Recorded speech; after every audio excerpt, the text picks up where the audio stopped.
Hi friends, நம்ம இன்றைக்கி என்ன பார்க்க போகிறோன்னா கணத் சிவகம் தான் பார்க்க போகிறோம். இதுவும் 9th புக்கில் இருக்கிற ஒரு ஸ்கூல் புக் கொஸ்டின் தான். சரி வாங்க கொஸ்டின்குள்ளே போகலாம்.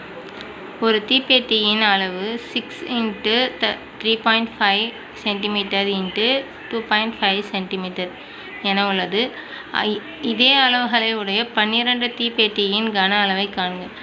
ஸோ என்ன கொடுத்துருக்காங்கன்னா, நமக்கு இந்த இடத்துல அளவு கொடுத்துட்ருக்காங்க. இதே மாதிரி 12 தீப்பெட்டியோட கன அளவை நம்ம கண்டுபிடிக்கணும். ஸோ ஒன்றுத்தோட கன அளவை நம்ம கண்டுபிடிச்சோன்னா தான் நம்ம 12 தீப்பெட்டியோட கன அளவை நம்மளால் இந்த இடத்துல கண்டுபிடிச்சி காட்ட முடியும். ஓகேங்களா? சரி வாங்க பார்க்கலாம்.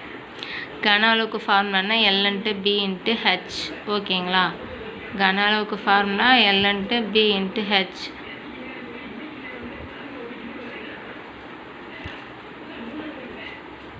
சரி ஓகே.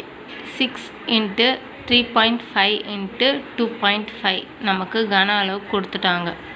இந்த இடத்த நம்ம சப்ஸ்டியூட் பண்ணும்போது 525 cm3. சைடில் நான் போட்டிருக்கேன் பாருங்கள். உங்களுக்கு சப்போஸ் இந்த பாயிண்ட் ப்ராப்ளமாக இருந்தால் அதை பார்த்து செக் பண்ணிக்கோங்க. ஓகேங்களா? ஸோ ஒன்றுத்தோட கன அளவு பார்த்தீங்கன்னா 525 cm3. அதே 12 தீப்பெட்டியோட கன அளவுனா 525 × 12 630 cm3. ஸோ நமக்கு 12 தீப்பெட்டியின் கன அளவு 630 cm3. ஓகே ஃப்ரெண்ட்ஸ், இந்த கணக்கு அவ்வளோதான். இதை மாதிரி உங்களுக்கு ஸ்கூல் புக் கொஸ்டின் வேணும்னா நம்மளை ஃபாலோ பண்ணிக்கோங்க.